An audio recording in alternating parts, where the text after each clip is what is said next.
तेरा इंतजार है। अगर आपको बताया जाए कि इंतजार की एक उम्र होती है तो आप क्या कहेंगे? क्या सच में किसी के लौटने का इंतजार सालों तक किया जा सकता है?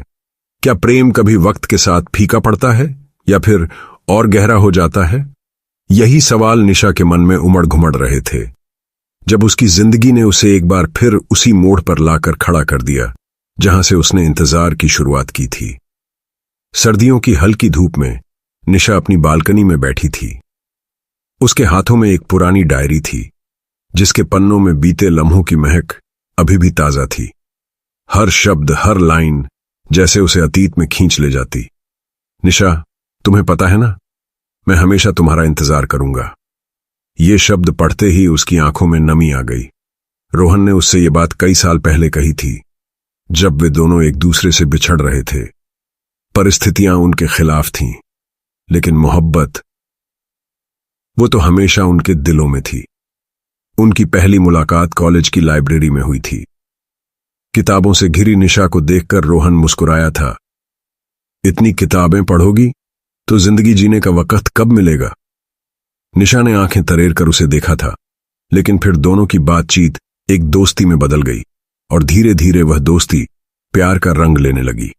वो 7 घंटों बैठकर बातें किया करते, हंसते, ख्वाब देखते। रोहन की शरारतें और निशा की संजीदगी एक दूसरे को पूरा करती थीं, लेकिन जिंदगी हमेशा आसान नहीं होती। रोहन को अपने पिता के बिजनेस में शामिल होने के लिए विदेश जाना पड़ा। निशा चाहकर भी उसे रोक नहीं पाई। वो दिन उनकी आखिरी मुलाकात थी। मैं लौटूंगा निशा, तेरा इंतजार रहेगा मुझे, उसने वादा किया था और निशा ने उस वादे को अपनी जिंदगी बना लिया। लेकिन समय बीतता गया और रोहन का कोई संदेश नहीं आया। निशा ने अपनी जिंदगी को रोहन की यादों के सहारे जीना सीख लिया।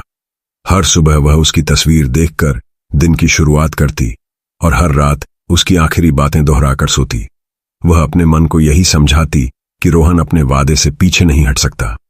हर बार फोन बजता तो उसका दिल जोर से धड़कता, उम्मीद और निराशा के बीच झूलता हुआ।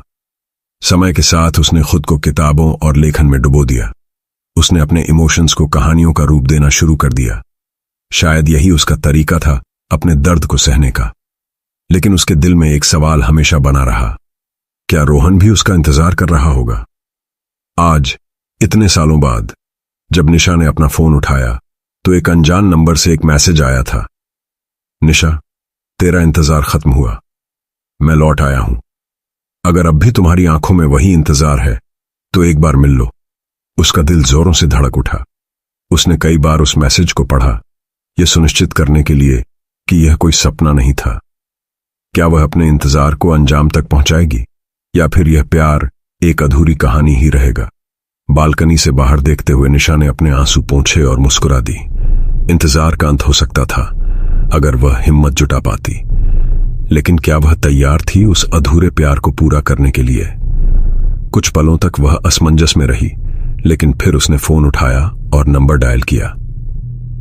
हेलो, दूसरी तरफ से एक जानी पहचानी आवाज आई। निशा का गला भर आया, लेकिन उसने खुद को संभाला। रोहन?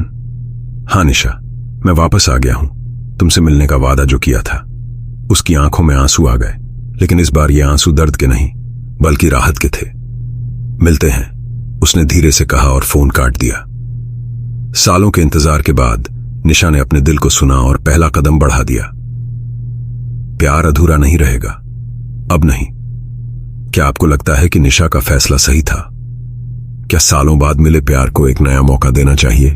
आपकी राय क्या कहती है?